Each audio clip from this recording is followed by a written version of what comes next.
I'm sure that as a designer, as a freelancer, you want to stand out. You want people to know you and you want to do extraordinary work. And you're probably looking for that one tip and one hack that's going to help you reach there. Now, in this video, I'm going to share the strategy that's going to help you do that. However, you might not like what it takes. Let's rock and roll.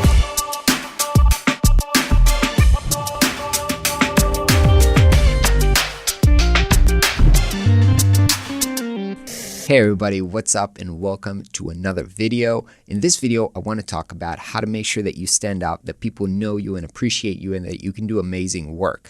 However, I'm just like you, I was looking for an advice, like this one tip, this one hack. Actually, I still am as a business owner trying to grow my business. I always look for that one shortcut, one hack that I can apply to make sure that I succeed. And a lot of the times, these advice and these types of shortcuts actually end up hurting me or making the fact that I spend money, spend my attention and time at the wrong places.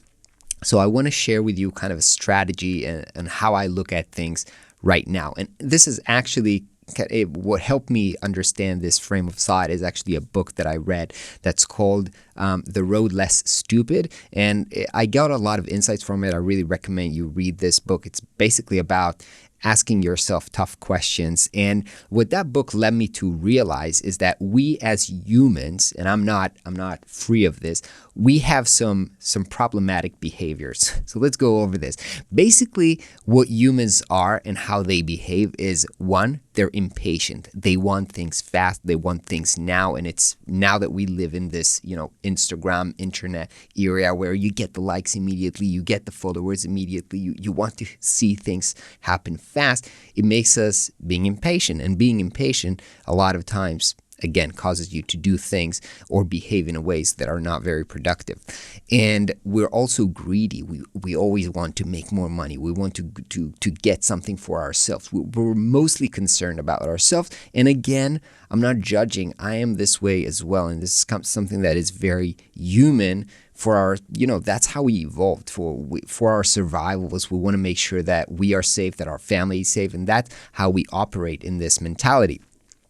And we are lazy. And lazy does not mean that we're sitting at home not doing things all the time. However, it means that we're looking for that shortcut. We're looking for that hack. And a lot of times, because again, this is the way that our brain is wired, it's always trying to get to do with less, right? It's always trying to not work hard. It's always, is there a simple way to do this? Is there a simple way that we can get the same results by putting in less effort? And so we're always, again, looking for that shortcut, looking for that hack, which means that a lot of times we're missing out on what it really actually takes to do something amazing and successful. And the last thing is that, again, because we want to protect ourselves, and that's the way that we evolved as humans, we're playing it safe. We're afraid of taking risks. We're afraid of getting beat down by other people or being rejected or getting no's. This is normal human behavior. However, if you look at these four things, being impatient, greedy, and lazy, and playing it safe, they are all things which are leading us in a way of not doing amazing things, not standing out,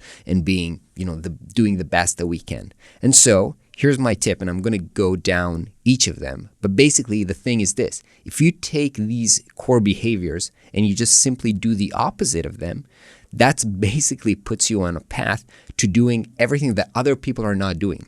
Because most people are going to fall down into these four core behaviors. That's natural. That's how human people are. And if you're going to flip them around, if you're going to try to go against your natural human gut feeling, then it's going to be very simple to do what other people are not doing. So now I want to go deep with you into these four things and how they look like when you flip them around. So instead of being impatient, you got to be patient, okay? And I'll give you a few examples, right? So one of them can be this YouTube channel, which I'm doing now for over 4 years, right?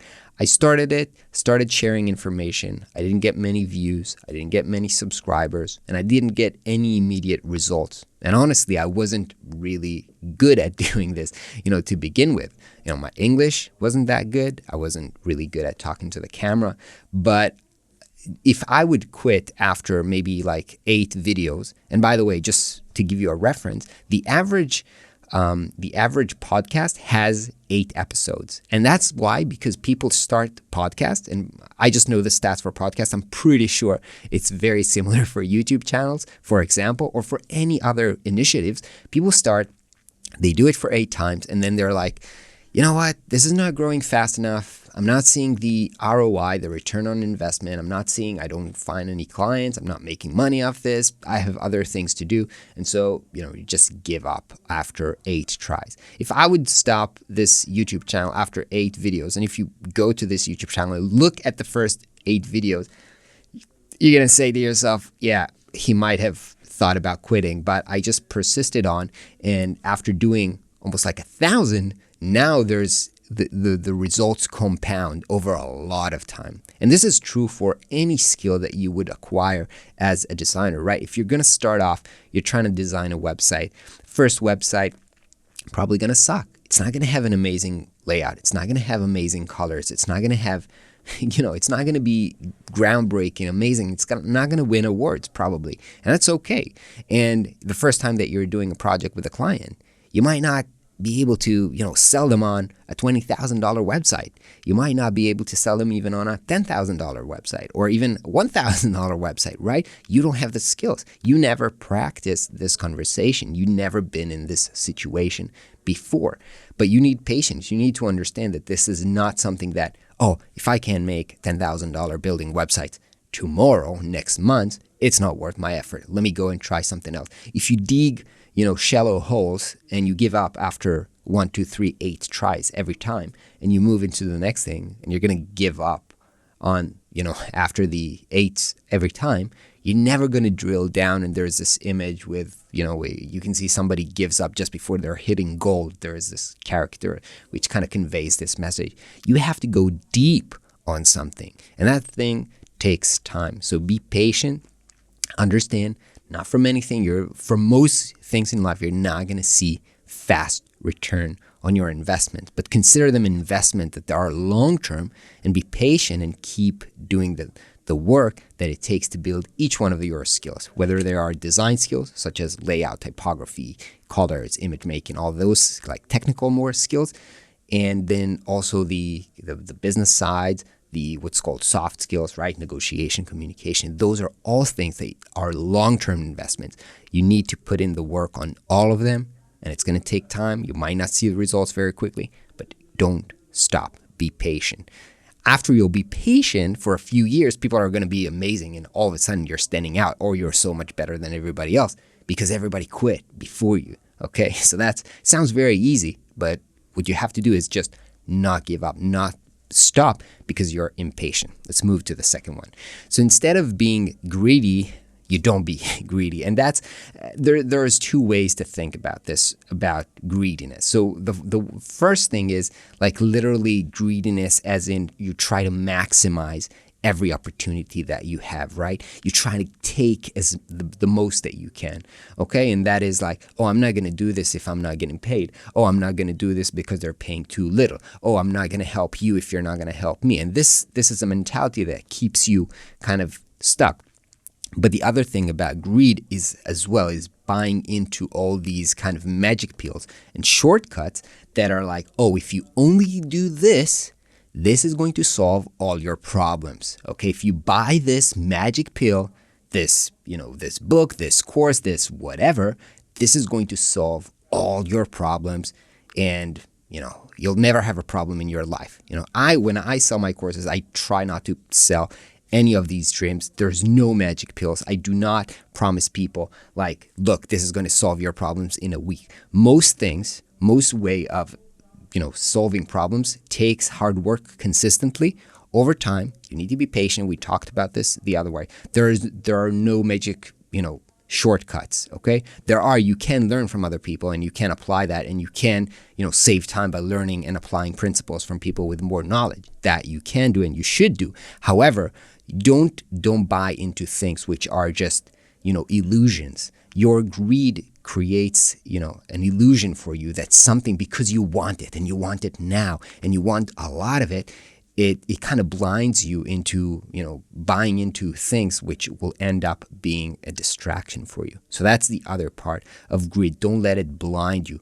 Understand what is feasible and what can help you and what, can't help you. That's okay. Some things can help you and are worth the investment in, investing in them, but don't have kind of like these greedy expectations which are not in line with reality. So that's greed. Third one is, so the third one we talked about the fact that everybody is lazy. And so the opposite of lazy, I'm not going to tell you, you need to hustle 18 hours a day. No, I'm not saying this, but I do say, stop looking for that shortcut and just put in the work, right? In most things in life, right, you probably know what you should be doing, okay? And it's about your design, your business, probably what you're eating and working out or whatever. You don't have to be a genius for that, right? You know that you should be out there improving your skills and practicing and learning new things and connecting with people and putting yourself out there. You know these things because everybody talks about them and they're basically common practices. So you just need to go there and put in the work. Now again, you might not get the results first. You might not do something that's amazing. But if you're patient and you put in the work again and again and again, you're going to end up standing out from everybody else who did not do that. And you're the only one standing, and you've built yourself an amazing skill, an amazing portfolio, an amazing, credibility with people around you. So put in the work. And the last thing is, we are a lot of times afraid. We want to keep ourselves in our comfort zone and protect ourselves because we hate being rejected. And you do need to take risks, right? Nothing happens when you stay in that comfort zone. And now a lot of people have this fantasy about, no, I can be an amazing designer. I'm going to sit here in my room alone. I don't have to meet people, right? I'm going to find remote clients and then I'll do the work while I do other things, but I don't have to meet people. And we're very much afraid of meeting people and specifically in getting in touch with people and putting ourselves out there. And by the way, another book that I recommend that I read last year is the Courage to be Disliked, which talks about this, that every struggle that we have in our life is kind of an interpersonal problem because we're so much afraid of getting rejected by other people and putting ourselves out there and having other people judge us and what do they think about us. But if you're going to stay in your little room without meeting people, without getting in touch with people, without taking some risks, you're never going to be able to, create those relationships, get those opportunities. And at the end of the day, no matter what you're doing, you're working with people. And so you're going to have to risk being hurt, being rejected, and you're going to take out the risk and you're going to have to do this. Now, note that when I'm saying you do have to take risks, I do talk a lot about this when you're freelancing, and I support a family. I have 2 kids, and so I need to be mindful of how I take risks, specifically financial risks, to make sure that I can still feed my family. And so I do encourage you to take risks responsibly, but you need to be thinking about this, and you need to be kind of in an offense mindset of how are we going to, what calculated risk do we want to take here? Then think about, okay, how can we mitigate the risk of failure? What happens if we're failing? That's okay to think about this. It's actually the responsible thing to do. But you need to be on the offense and not on the defense side of risk, I think.